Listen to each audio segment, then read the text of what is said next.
We never thought that after the first 50 or 60 days, everything would be fine. Today, there's more evidence that our economy is moving in the right direction. But it's clear we have a long way to go. All told, our economy has added more than 1,500,000 new jobs since I took office.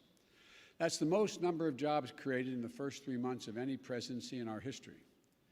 Just for perspective, in these 3 months before I got here, the economy added about 60,000 jobs a month, not 500,000. In the 3 months since I've been here, the economy has added 500,000 jobs per month. And this is progress. And it's a testament to our new strategy of growing this economy from the bottom up and the middle out. And it's a clear testament to why it's so needed. Some critics said that we didn't need the American Rescue Plan, that this economy would just heal itself. Today's report just underscores, in my view, how vital the actions we're taking are.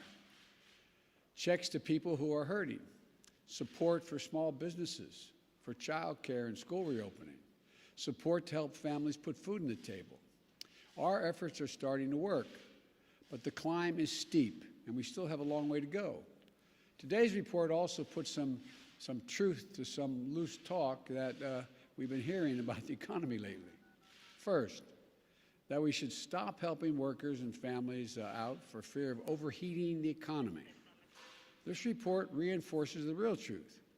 For years, working people and middle-class people, the people who built this country, have been left out in the cold, struggling just to keep their heads above water. While those at the top have done very well, we're still digging out of an economic collapse that cost us 22 million jobs. Let me say that again. It cost us 22 million jobs. When we came in, we inherited a year of profound economic crisis and mismanagement on the virus. And we proposed, what we propose is going to work. We're going to get to 70%. But anyway, look, it's also going to take focus, commitment, and time to get the economy moving again, as we want it to move. We've got work to do, and to state the obvious, we have work to do. But look, let's keep our eye on the ball. That's why the American Rescue Plan is so important. I said we built it as a year-long effort to rescue our country. It's already working. 8 weeks later, we passed. After it was passed, but parts of the bill are still getting underway. Here's one example. I know you all know this, but it's worth repeating. State and local governments have to balance their budgets. As a consequence of this pandemic, revenues are way down in cities and states. State and local governments had to lay off 1.6 million employees. That's an awful lot of firefighters, police officers, sanitation workers, essential workers.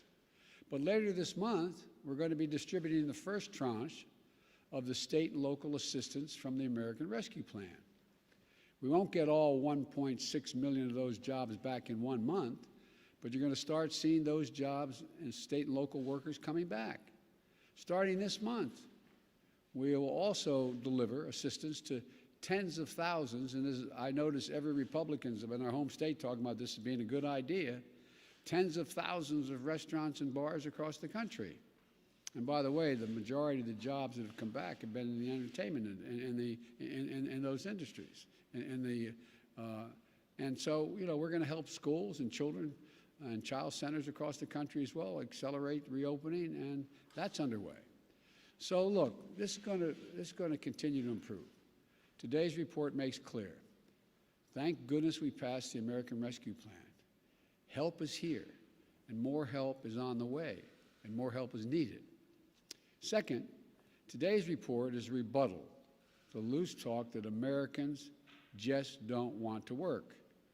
I know some employers are having trouble filling jobs, but what this report shows is that there's a much bigger problem, notwithstanding the commentary you might have heard this morning. It is that our economy still has 8 million fewer jobs than when this pandemic started. The data shows that more workers, More workers are looking for jobs, and many can't find them. While jobs are coming back, there's still millions of people out there looking for work. And the idea that they don't want to work, most middle-class, working-class people that I know think the way my dad did. He used to say, and I know I'm repeating myself, but I'm going to continue to because I think it's critical. A job is a lot more than a paycheck, he'd say, Joey. It's about your respect, your dignity, your place in the community. More than a paycheck is people's pride. It's about being able to look your child in the eye and say, honey, it's going to be okay. I've never forgotten that. I've never forgotten those folks I grew up with. I think about them every day as president. They didn't have a lot of money, but they busted their necks their whole lives to take care of their families. And all they ever wanted was a shot, a fair shot of making it.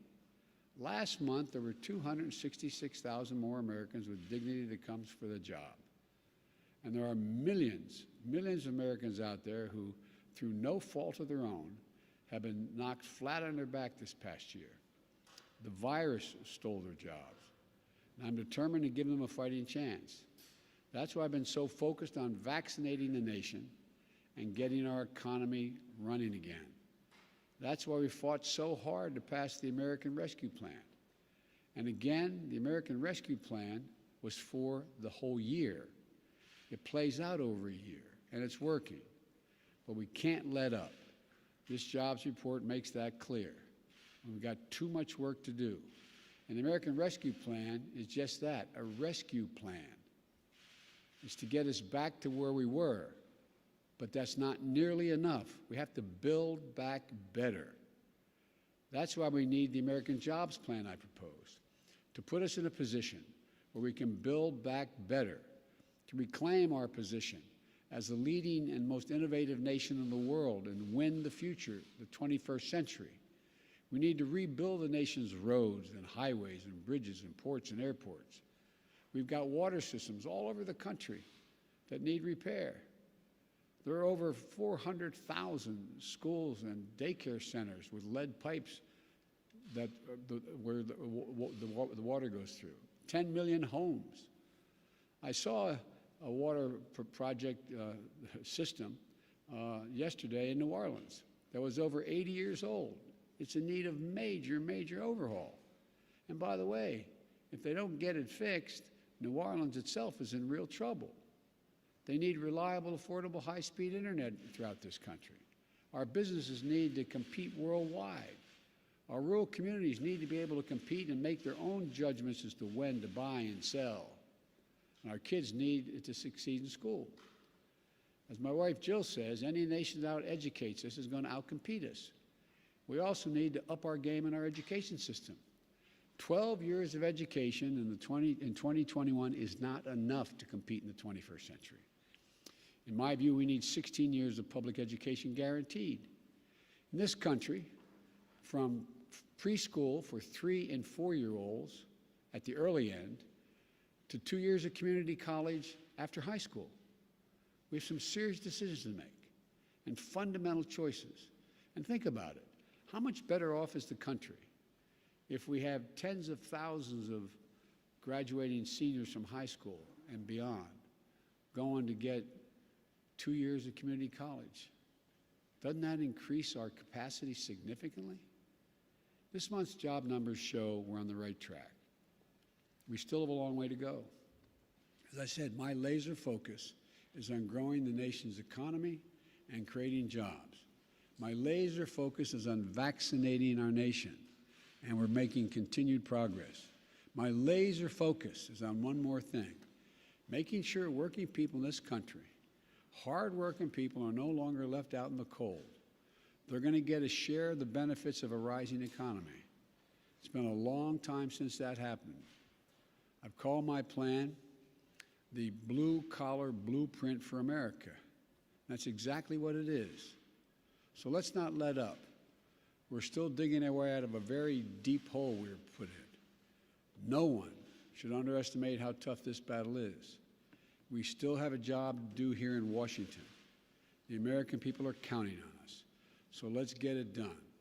Let's build an economy that delivers dignity and gives everybody a chance. I'm confident we can do this because there's nothing beyond the capacity of the American people.